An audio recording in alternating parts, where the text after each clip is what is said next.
তারিখা শাড়ি ফাটি দেবি আরে এতে সময় হয়ে গেল মো ভଣଜା କୁଆଡେ ଗଲେ ନା ନା ନା ନା ଯେମିତି ବି ହଉ ମୋ ଭଣଜାକୁ ଡାକିବାକୁ ପଡିବ ହଁ ରେ ବାବା ନିଶ୍ଚୟ ଡାକିବାକୁ ପଡିବ ଏ ଭଣଜା ଆରେ ବାପା ଭଣଜା ଏ କୋଉଠି ଅଛୁ ବା ମାମୁଁ ମୋ ସୁପ୍ରଣାମ ଘେନା କରନ୍ତୁ ମାମୁଁ ପୁରା ହେଇଥା ବାପା ଏ ଭଣଜା ନୃସିଂହ ମାମୁଁ ଧନ୍ୟ କହିବା ମତେ ନିଶ୍ଚିତ ମାମୁଁ ଯେଉଁଠି ତୁମ ଭଳି ଉତ୍ତମ ଶାସକ ସେଇଠି ମୁଁ ଭାବିଛି ତୁମର ଧର୍ମପତି ମାମୁଁ ମୋ ପରେ ଶ୍ୱଶୁର ଉପଦେଷ୍ଟା ଅଛନ୍ତି ମାମୁଁ ସେଇଠି ଏ ଯାବତୀୟ ଇଫେକ୍ଟ ରହିବ ନାହିଁ ନିଶ୍ଚୟ ମାମୁଁ ଏ ଭଣଜା ଏଠି ମୋତେ କି କାରଣ ଡାକୁଛନ୍ତି ହଁ ଭଣଜା ଏ କୁହନା ଭଣଜା ଆପଣ ପାଖେ ମୋର କି କାମ ଅଛି ନିଶ୍ଚୟ କହିବି ମାମୁଁ ତାହେଲେ କୁହନ୍ତୁ ଭଣଜା ତୁମେ ତ ଜାଣିଛ ସେଇଦିନ ତ୍ରେତା ଯୁଗେ ଭଣଜା ପ୍ରଭୁ ଶ୍ରୀ ରାମଚନ୍ଦ୍ର ଆଚ୍ଛା ଯେତେବେଳେ 14 ବର୍ଷ ବନବାସ ଯାଇଥିଲେ ଆଚ୍ଛା ଆଚ୍ଛା ଆଚ୍ଛା ଠିକ ସେହି ସମୟରେ ମାମୁଁ ଭଣଜା ଅନୁଜ ଭରତ ଅଯୋଧ୍ୟାର ରାଜ ସିଂହାସନ ରାଜମୁକୁଟକୁ ସୁରକ୍ଷିତ ଦେଇ ସେ ପୂଜା କରିଥିଲେ ମାମୁଁ ହଁ ଭଣଜା ପୂଜା କରିଥିଲେ ଠିକ ସେହିପରି ବାଲ୍ୟକାଳରେ ସ୍ୱର୍ଗୀୟ ପିତାମାତାଙ୍କୁ ମୁଁ କଥା ଦେଇଛି ଯେଉଁଦିନ ମୋ ଭାଇ କିରଣ କିଶୋର ଅବସ୍ଥାକୁ ଆସିବ ସେଇଦିନ ଏ ରାଜ ସିଂହାସନ ରାଜମୁକୁଟ ତା ହସ୍ତରେ ଅର୍ପଣ କରିବ ନିଶ୍ଚୟ ଅର୍ପଣ କରିବ ଭଣଜା ନିଶ୍ଚୟ ଅର୍ପଣ କରିବ ଆଜି ସେଇ ଶୁଭ ବେଳା ଚାଲି ଆସୁଛି ମାମୁଁ ଭଣଜା କାହିଁକି ନା ଭାଇ କିରଣ ମୋର କିଶୋର ଅବସ୍ଥାକୁ ହେବାକୁ ଲାଗିଛି ହଁ ଭଣଜା ଆଉ ଆଜି ଭଳି ଏ ପବିତ୍ର ଦିବସରେ ମୁଁ ଆଉ ଏକ ନିଷ୍ପତ୍ତି ନେଇଛି ମାମୁଁ କଣ ନିଷ୍ପତ୍ତି ନେଇଛନ୍ତି ଭଣଜା ପାଖ ପଡ଼ୋଶୀ କେଉଁ ରାଜ୍ୟର ରାଜକୁମାରୀ ସହିତ ଆଚ୍ଛା ଭାଇ କିରଣର ବାହାଘର କରି ଓହୋ ଏ ରାଜ ସିଂହାସନରେ ରାଜମୁକୁଟ ଅର୍ପଣ କରିବାକୁ ଯାଉଛନ୍ତି ନିଶ୍ଚୟ ଅର୍ପଣ କରିବ ଭଣଜା ନିଶ୍ଚୟ ଅର୍ପଣ କରିବ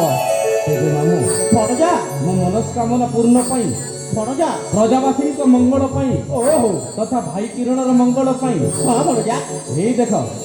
ମା ବୀଣାପାଣି ବିଦ୍ୟାଦାତ୍ରୀ ମା ସରସ୍ୱତୀଙ୍କର ପୂଜା ଅର୍ଚ୍ଚନା ହୋଇଛି ତେଣୁ ତାଙ୍କର ଠାରେ ପ୍ରାର୍ଥନା କଲେ ନିଶ୍ଚିତ ଉତ୍ତମ ହେବ ମାମୁଁ ତାହେଲେ ପ୍ରାର୍ଥନା କରିବ ଭଣଜା ନିଶ୍ଚିତ ମାମୁଁ ଆସ ଆସ ମାମୁଁ ଜୟ ମାଗୋ ସରସ୍ୱତୀ কলি দর্শন পবিত্র হইলা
निश्चित भाव मो मनस्कामना पूर्ण हेबो मामू